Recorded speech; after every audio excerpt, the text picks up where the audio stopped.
मेरी गोली उसके लग चुकी है और वो देखो मेरे गांधीनगर कॉलोनी की तरफ जा रहा है। आओ मेरे साथ आओ।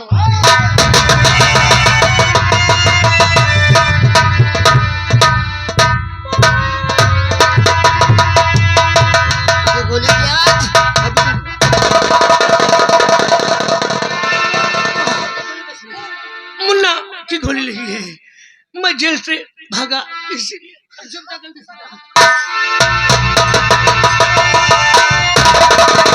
माँ माँ, इधर कोबरा था। कौन कोबरा बेटा? जो मंदिर में मिला था। नहीं बेटा, क्या कोई कोबरा पर नहीं है। लेकिन माँ, ये फर्श पर खून के छींटे कैसे पड़े हैं माँ? बेटा, मैं सब्जी काट रही थी, अचानक चाकू मेरी उंगली में लग गया था। इतनी बेसब्री से काम करती हो माँ, मैं डॉक्टर को लेकर आता हूँ। चलो बेटा, थोड़ा सा जख्म है बेटा, ठीक हो जाएगा। अरे नहीं माई, लुहा लागा है अब कब भैया, लुहा लागा है अब टुकुनी सोई जाता हूँ। टेटनस। हाँ टिकनी। मैं डॉक्टर बुला कर लाता हूँ।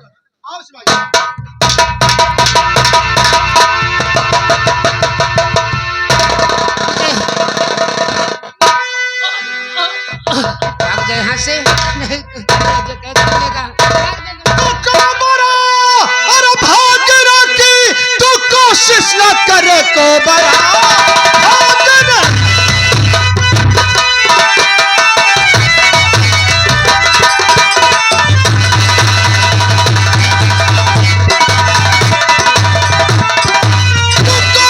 न कर, भागना चाहत तो दूंगा गोली चला सीधे हाथों में अपने और पहन हाथ करी, वरना होगा कमीने ना तेरा भला।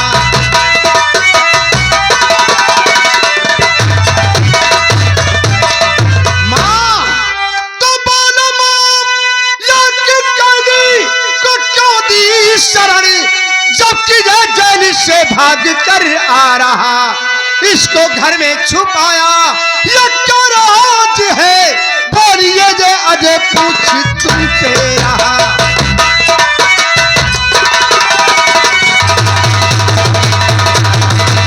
एक अपराधी को पनाह देना एक बहुत बड़ा जुर्म होता है माँ। आपने मेरे साथ इतनी बड़ी हिस्टोरिया माँ, बता दो माँ, नहीं तो इस इंसानियत के दुश्मन को पनाह के जुर्म में मैं आपको गिरफ्तार करूंगा। कोबरा, कोबरा किसको कहे कागे तू, कोबरा है नहीं सी को सुलझान से, कोबरा तो पुलिस की कैद से बाहर है, ये तो भाई तेरा इसको तू जान ले।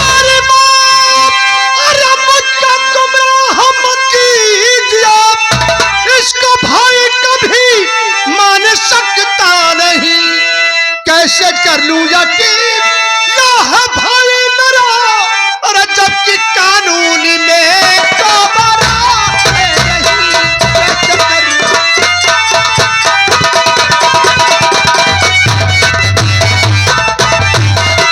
मुझे गुमराह करने की कोशिश मत करो माँ। नहीं बेटा, मैं तुम्हें गुमराह नहीं करना चाहती हूँ। तुम्हें उस दिन की बात याद है? कौन सी बात? जब तेरे पिता शिवराम के खिलाफ चुनाव लड़ रहे थे। याद है माँ। तो विजय ने अपने हाथों में गुलाब का फूल बनवाया था और उसके नीचे अपना नाम विजय लिखवाया था। याद है? याद है माँ, याद है, याद है। बेटा, जिस दिन मंदिर में मेरा ये आंचल पकड़ा हुआ था, उसी दिन मैंने इसके हाथों में देखा गुलाब का फूल और उसके नीचे इसका नाम विजय। देखो बेटा, ये तुम्हारा भाई है, आगे बढ़ो। डाकू नहीं है।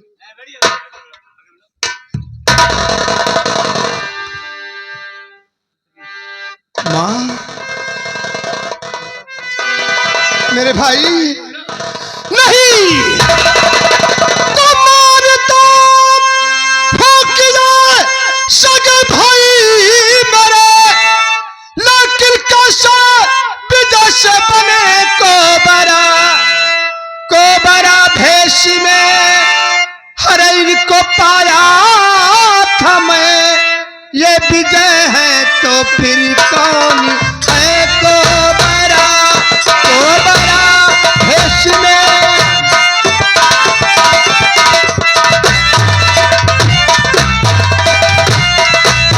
मां, अगर मेरे भाई विजय है तो असली कोबरा कौन है जिसके लिए मैं आज तक परेशान हूं। मां, बेटा ये बात तो विजय ही बता सकता है। ये क्या बताएंगे मां? ये कुछ नहीं बता सकते, ये तो पागल है, कुछ नहीं बता सकते। नहीं मुन्ना, नहीं मैं पागल नहीं, आपकी याददाश्त मैं ठीक हूँ। ठीक हो गए हो? हाँ बताओ मेरे भाई, बताओ कैसे बने विजय से कोबरा? हर कौन है आपको कोबरा बनाने वाला मेरे भाई? ना, वो दिन तो तुझे याद होगा ना, मेरे हाथों द्वारा गोपी गुंडे का खून हो गया। वहां से भाग निकला, आगे देखा तो बड़ी वाली बाग में सेवाराम और मेवाराम और उसके आदमी बाबूजी को फांसी लगाकर मार रहे थे। मैं छोटा था, बाबूजी को बचा न सका।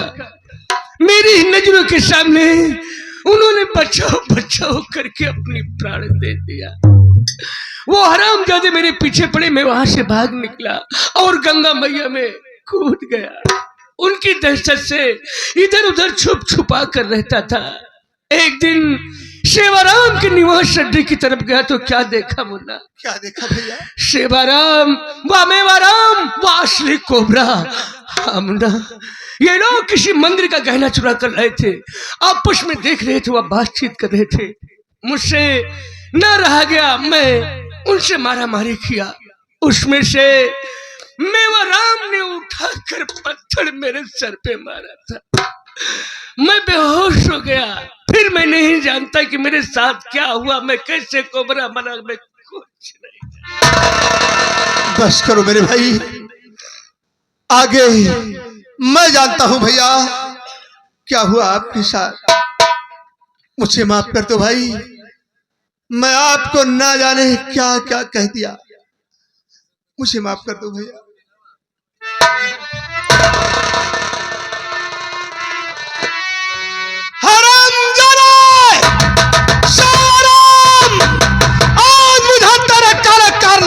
पता लग चुका है, आज ही मैं तेरे पास आ रहा हूं।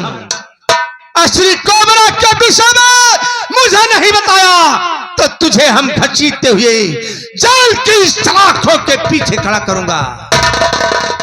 लेकिन मां, अभी भैया को जेल जाना होगा क्योंकि ये कानून में डाकू कोबरा है मां। ठीक है बेटा।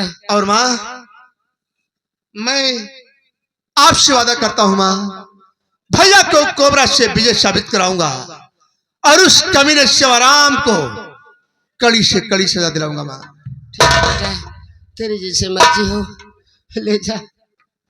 मेरे भाई, मुझे माफ कर देना क्योंकि मैं इस कानून के बंधन में हूं। ले चल मुन्ना।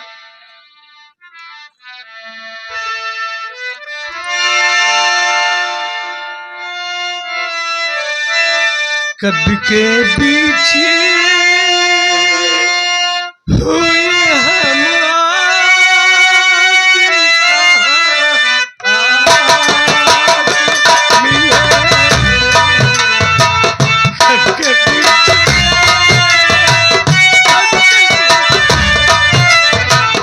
जैसे सावन, जैसे सावन, जैसे सावन से कहीं पानी ढका था।